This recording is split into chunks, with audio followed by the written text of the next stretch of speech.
வணக்கம். அனைவருக்கும் இனிய விஜயதசமி திருநாள் நல்வாழ்த்துக்கள். இந்த விஜயதசமிங்கிற பேர் எப்படி வந்தது? அதான் அர்ஜுனனுக்கு விஜயன்னு ஒரு பேர் இருக்கு. வில்லுக்கு விஜயன்னு சொல்லுவாங்க. இந்த ஆயுத பூஜைங்கிற கான்செப்டை ஃபர்ஸ்ட் பாண்டவர்கள் தான் கொண்டு வந்தாங்க. கௌரவர்களை ஜெயிக்கணுங்கிறதுக்காக அவங்களோட ஆயுதங்கள் எல்லாம் வச்சு பூஜை பண்ணாங்க. அதுக்கப்புறமா கௌரவர்களை அவங்க வெற்றியும் பெற்றாங்க. அர்ஜுனன் அந்த பூஜையை மெயினாக இருந்து நடத்தி பண்ணதுனால அந்த பூஜைக்கு அவன் பேரையே வச்சுட்டாங்க. ஆயுத பூஜைக்கு மறுநாள் விஜயன் செய்ததால் விஜயதசமி, விஜயன் செய்த பூஜை என்பதால் விஜயதசமி. இது கரெக்டான்னு பார்த்தீங்கன்னா இல்லை. அர்ஜுனன் ஆயுத பூஜை பண்ணது உண்மை. எதிரிகளை ஜெயிக்கக்கூடிய ஆற்றல் வேணுங்கிறதுக்காக சரஸ்வதியை அவன் பூஜை பண்ணான். அவனுடைய அண்ணா தம்பி எல்லாருமே பண்ணாங்க, கரெக்டு தான். ஆனால் அர்ஜுனனுக்கு முன்னாடியிலிருந்தே இந்த ஆயுத பூஜைங்கிற கான்செப்ட் இருந்திருக்கு. ஆக்சுவலி இது எப்படி உருவாச்சுன்னா, ரொம்ப பழைய காலம், அதாவது இந்த மச்சவதாரம் கூர்ம அவதாரம் அந்த மாதிரி பீரியடு, கிருதயுகம், துவாபர யுகத்தில் தானே அர்ஜுனன் இருந்தான். அதுக்கும் முன்னாடி கிரேதாயுகம், அதுக்கும் முன்னாடி கிருதயுகம், சத்தியயுகம்னு கூட அதை சொல்லுவாங்க. அந்த முதல் யுகத்தில் சுகேதுங்கிற ஒரு ராஜா இருந்தான். நீங்கள் ரிக்வேதம் பார்த்தீங்கன்னா அதில் சில சண்டைகள்லாம் வரும். ஒரே குடும்பத்தை சேர்ந்தவங்க 3 பிரிவாக பிரிஞ்சுட்டு யுத்தம் பண்ணாங்க. அந்த கிருதயுகத்தில் இதை பற்றி, கிருதயுகத்தில் நடந்த சண்டையை பற்றி ரிக்வேதத்தில் கூட வருது அந்த குறிப்புகள்லாம். இப்போ சுகேதுங்கிற மன்னன் என்ன பண்ணால், அவனுடைய சொந்தக்காரங்களாலே தந்திரமான முறையில் தோக்கடிக்கப்பட்டான். தோத்து போனாமல் ரொம்ப நொந்து போய் காட்டுக்கு போனான். அங்கே ஆங்கீரசருங்கிற ஒரு முனிவரை பார்த்தான். நீதி நெறி தவறாமல் நான் ஆட்சி பண்ணியிருந்தேன், ஆனால் கேவலம் ராஜ்யத்துக்காக இந்த மாதிரி சொந்தக்காரர்கள்லாம் என்னை வஞ்சிச்சிட்டாங்க, நான் அவங்கக்கிட்ட தோற்று போயிட்டேன்னு ரொம்ப வருத்தத்தோடு அவன் சொன்னான். அப்போ எதிரிகளை வெல்லக்கூடிய ஆற்றல் அவனுக்கு வரணுங்கிறதுக்காக அதுக்குன்னு சிறப்பான சில பூஜைகள் பரிகாரங்களெல்லாம் அந்த ஆங்கீரசர் சொன்னார். சுகேது அதுபடி சரஸ்வதியை பூஜை பண்ணி அவன் எதிரிகளை ஜெயிச்சான். அந்த நாள் தான் ஆயுத பூஜையாக விஜயதசமியாக உருவாச்சு. இவ்வாறு பல காரணங்கள் இந்த ஆயுத பூஜைக்கு சொல்லப்பட்டாலும் மெயின் கான்செப்ட்னு பார்த்தீங்கன்னா, உழவுக்கும் தொழிலுக்கும் வந்தனை செய்வோம் அப்படின்னு மகாகவி பாரதியார் சொல்லியிருக்கார். உழவுக்கு வந்தனை செய்யும் நாள் தமிழர் திருநாளான பொங்கல், தொழிலுக்கு வந்தனை செய்யும் நாள் ஆயுத பூஜை.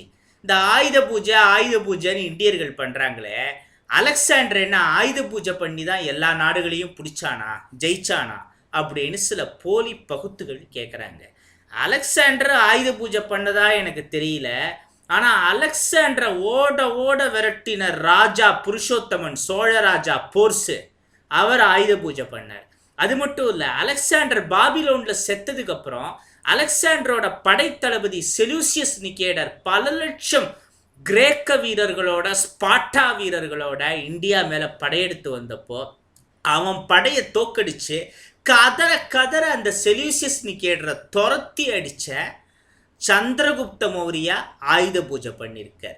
அது மட்டும் இல்லை, செங்கிஸ்கானாலேயே தொட்டு பார்க்க முடியாத, அலெக்சாண்டர் கூட நெருங்கிறதுக்கு பயந்த, ரஷ்யாவோட பல பகுதிகளையே தொட்டு பார்த்தவங்க உமையாத்து கிளாப்பியாட்டுங்கிற ஒரு பெரிய சாம்ராஜ்யம், 1,50,000 கிலோமீட்டர் நிலப்பரப்பாண்ட இந்த உமையாத்து கிளாப்பியாட் சாம்ராஜ்யம் 1,00,000 அரேபிய காட்டு மிராண்டிகளோட கிபி 740 இந்தியா மேலே படையெடுத்து வந்தப்போ பப்பா ராவல்ங்கிற ராஜஸ்தான் ராஜா மேவாட் சாம்ராஜ்யத்தை உருவாக்கினவர் வெறும் 40,000 வீரர்களை வச்சு அந்த உமையாட்டு கிளாப்பியாத் சாம்ராஜ்யத்தை தோக்கடிச்சார்.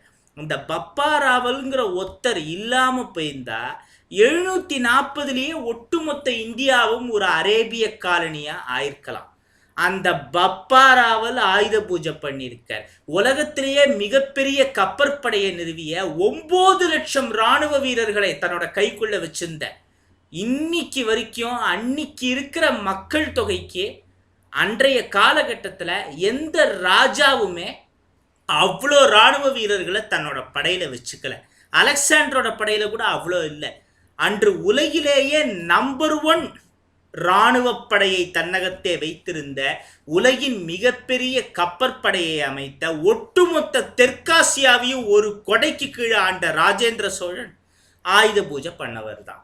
இவ்வாறு சொல்லிட்டே போகலாம். அது மட்டும் இல்லை, ஆலம்கீர் உலகத்தையே வென்றவன்னு பட்டம் வாங்கின அந்த அவுரங்கசீப்பியே, அந்த ஆலம்கீரையே பாதாங்கீர் மாதிரி குடிச்ச ராணி தாராபாய், வீர சிவாஜியால் செய்ய முடியாததை வீர சிவாஜியுடைய மருமகள் செய்தாள். அவுரங்கசீப்பை தோக்கடிச்சு அவனோட படையெல்லாம் நிர்மூலமாக்கி அந்த அவுரங்கசீப்போட டங்குவார அறுத்த ராணி மாவீர தாராபாய் ஆயுத பூஜை பண்ணவங்க தான்.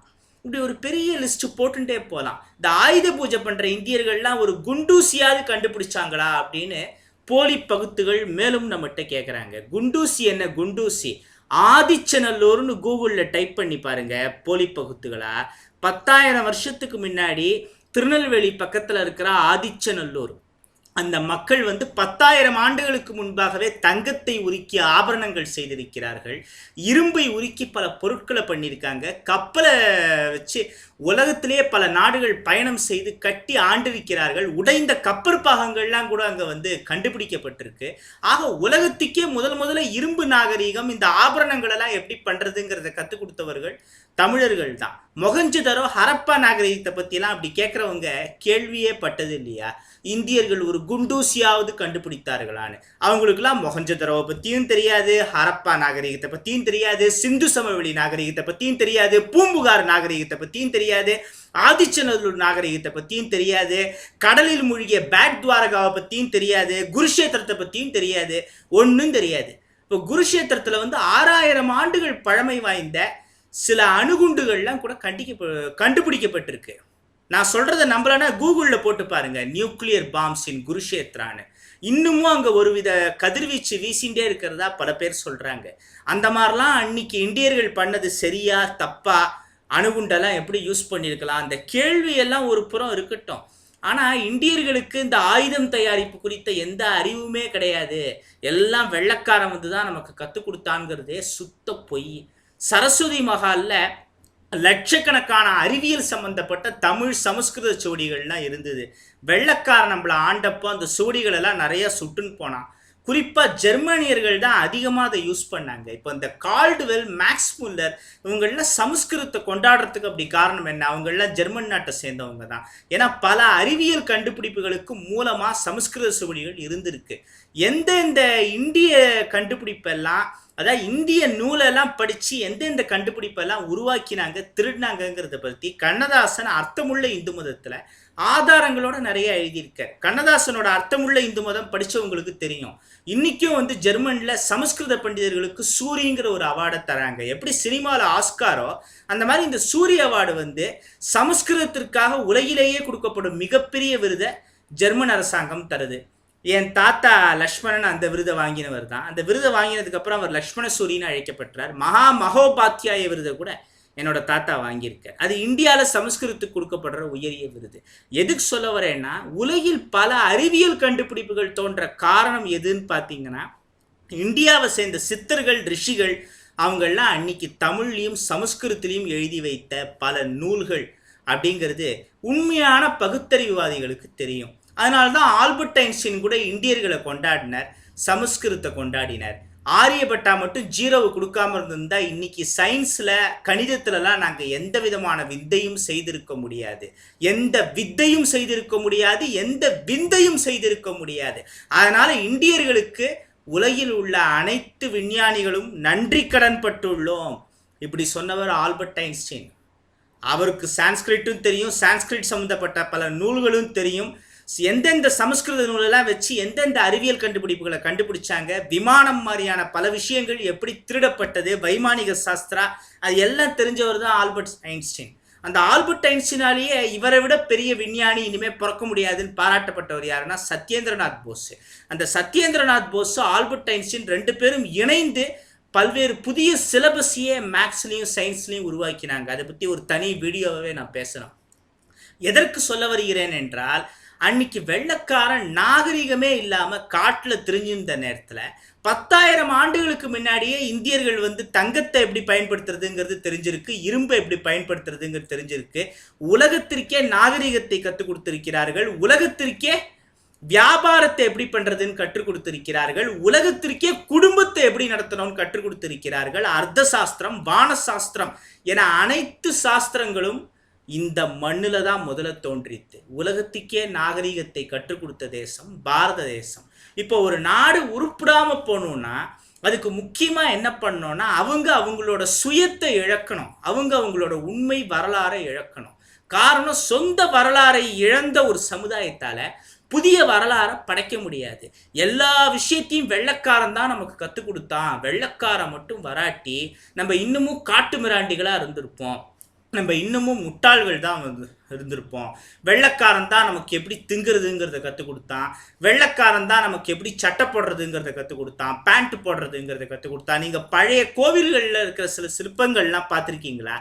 காலில் ஷூவோடு இருக்கிற சிற்பங்கள்லாம் கூட நிறையா கோவில்களில் இருக்குது. இன்ஃபேக்ட் இந்த ஷர்ட்டு பேண்ட்டு கூட அந்த காலத்தில் ராயல் ட்ரெஸ்ஸாக, ராஜாக்கள் போட்டு ட்ரெஸ்ஸாக இருந்திருக்கு. அதோட ஸ்டைல் தான் கொஞ்சம் வேறுபடும், அவ்வளோதான். ஆக என்னமோ வெள்ளைக்காரன் தான் எல்லாத்தையும் நமக்கு கற்றுக் கொடுத்ததை போல், வெள்ளைக்காரன் இல்லாட்டி நம்ம வந்து ஸ்பூனில் சாப்பிடாம கையில் சாப்பிட்டுருப்போமா? இன்ஃபேக்ட் அதுதான் ஹைஜீன். லால் பகதூர் சாஸ்திரி ஒரு மீட்டிங் அட்டன் பண்ணுறதுக்காக ஸ்டார் ஹோட்டல் போனார். இந்தியாவுடைய பிரதமராக முன்னாடி இருந்தவர், முன்னாள் இந்திய பிரதமர். அவர் சாப்பிட்டு இருக்கிறப்போ ஸ்பூனை யூஸ் பண்ணாமல் கையால் சாப்பிட்டாராம். அதை பார்த்து அங்கே இருந்த சர்வர் சொன்னார், என்ன சார் நீங்கள் பிரைம் மினிஸ்டராக இருந்து மேனஸே இல்லாமல் கையால் சாப்பிட்றீங்க, ஸ்பூனால் சாப்பிடுங்க.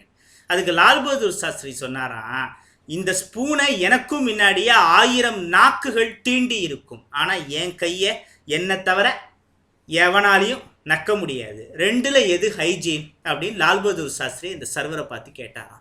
ஆக எதுக்குன்னா, இந்த மாதிரி தேவையில்லாத சில விஷயங்களெல்லாம் கூட இதுதான் ஹைஜீன், இதுதான் உயர்ந்தது, வெள்ளைக்காரன் என்ன சொன்னாலும் அது கரெக்டாக தான் இருக்கும், டாய்லெட் போயிட்டு தண்ணி கூட விடாமல் பேப்பரால் தொடச்சின்னு வர வெள்ளைக்காரன் தான் பெரிய புத்திசாலி அப்படிங்கிறது ரொம்ப முட்டாள்தனமான விஷயம். இன்ஃபேக்ட் ஜெர்மனில் வந்து இங்கிலீஷை ஒரு லாங்குவேஜாகவே மதிக்கிறது இல்லை. நான் ஏற்கனவே சொன்னேன், இங்கிலீஷை விட சமஸ்கிருத்துக்கு அவங்க வந்து அதிக முக்கியத்துவம் தராங்க. முதல்ல இந்த விஜயதசமி திருநாள்லேருந்து நீங்கள் என்ன பண்ணுங்க, இந்தியாவுடைய வரலாறு என்ன, இந்தியாவுடைய தொன்மை என்ன, நம்ம என்னெல்லாம் சாதித்தோம், 2600 வருஷத்துக்கு முன்னாடியே பிளாஸ்டிக் சர்ஜரியிலேருந்து ஆரம்பித்து பல சாதனைகளை பண்ண சுஷ்ருதா அவர்களை பற்றி ஏற்கனவே நான் பேசியிருக்கேன். அவரை பற்றி 2-3 வீடியோவில் பேசியிருக்கேன்னு நினைக்கிறேன். அந்த மாதிரி பல அறிவியல் அறிஞர்களை பற்றி நம்ம பேசிகிட்டே போகலாம். இந்த பாரத தேசத்துடைய வரலாறுங்கிறது ரொம்ப தொன்மையானது. நம்மளுடைய அறிவியல் வரலாறு மிக புராதனமானது. இதுக்கு ஒரு எல்லையே கிடையாது, இதுக்கு ஒரு முடிவே கிடையாது. இப்போ தான் கொஞ்சம் கொஞ்சமாக நம்ம இதை பற்றி பேச ஆரம்பிச்சிருக்கோம், சிந்திக்க ஆரம்பிச்சிருக்கோம். இன்னும் எவ்வளவோ விஷயங்கள் ஒவ்வொன்றா தோண்ட தோண்ட நம்முடைய வரலாறு வந்து வெளிவந்து கொண்டே இருக்கும். அதில் எந்த விதமான மாற்று கருத்தும் இல்லை. என்னைக்கு இந்தியர்கள் வந்து நம்மளுடைய அறிவியல், நம்மளுடைய வரலாறு குறித்து சிந்திக்க ஆரம்பித்தார்களோ, நம்முடைய திருடப்பட்ட அறிவு, புதைக்கப்பட்ட வரலாறு, மறக்கடிக்கப்பட்ட மறைக்கப்பட்ட சாதனைகளை பற்றி இந்தியர்கள் என்று பேச ஆரம்பித்தார்களோ, அன்றிலிருந்தே நம்முடைய நாடு ஒரு நல்ல ஆரோக்கியமான முன்னேற்றத்தை நோக்கி சென்று கொண்டிருக்கிறது என்று தான் நான் நினைக்கிறேன். மேலும் இது குறித்து நாம் பல விஷயங்களை அடுத்து பேசுவோம்.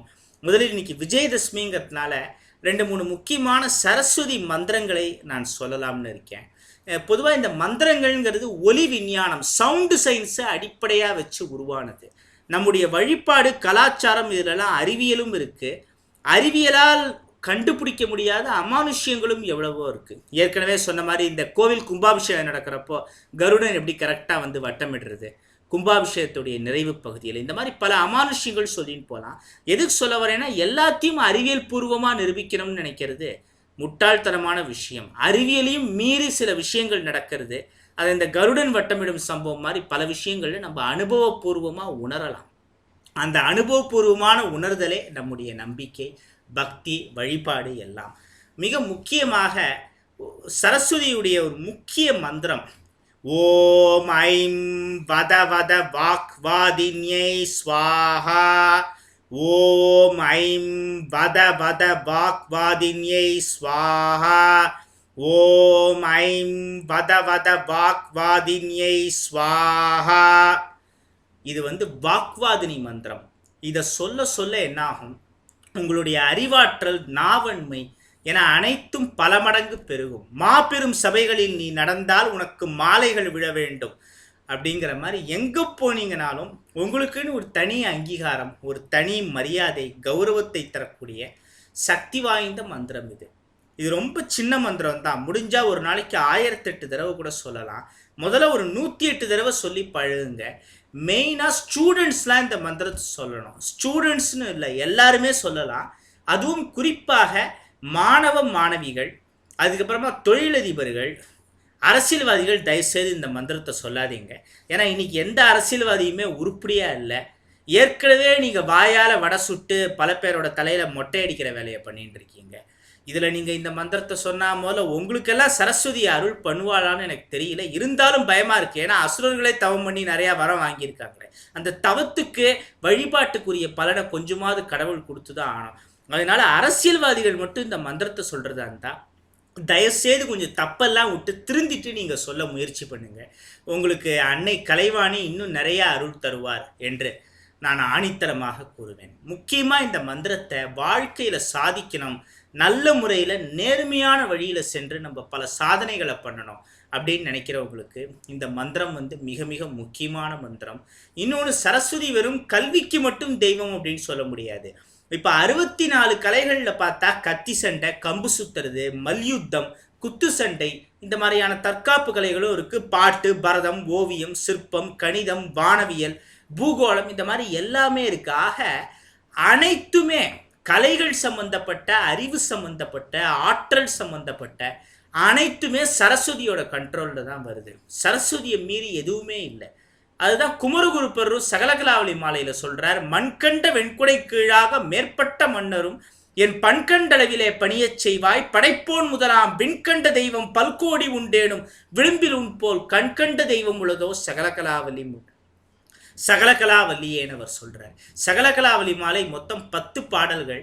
அது இந்த மாதிரி ஒரு பாடலை சொல்றதுக்கு 10 செகண்ட் தான் ஆகும். நல்லா உங்களுக்கு சொல்ல தெரிஞ்சிருச்சுன்னா தினமும் சகலகலாவளி மாலை பாராயணம் பண்ணுங்க. அது ஸ்லோக புக் கிடைக்கிற எல்லா கடையிலையுமே கிடைக்கும். அப்படி இல்லைனாலும் நீங்கள் சகலகலாவளி மாலைன்னு தமிழில் டைப் பண்ணி கூகுளில் போட்டிங்கனாலே நிறையா பேர் சகலகலாவளி மாலையை நெட்டில் போட்டிருக்காங்க. நீங்கள் அப்படியே கம்ப்யூட்டர்லேருந்தே அதை பிரிண்ட் எடுத்து பார்த்து படிக்கலாம். இல்லை கடையில் புக்காக வாங்கி சொல்லணுனாலும், ஏன்னா 2 ரூபா 3 ரூபா இருக்கும் மிஞ்சி போனால் சகலகலாவளி மாலை.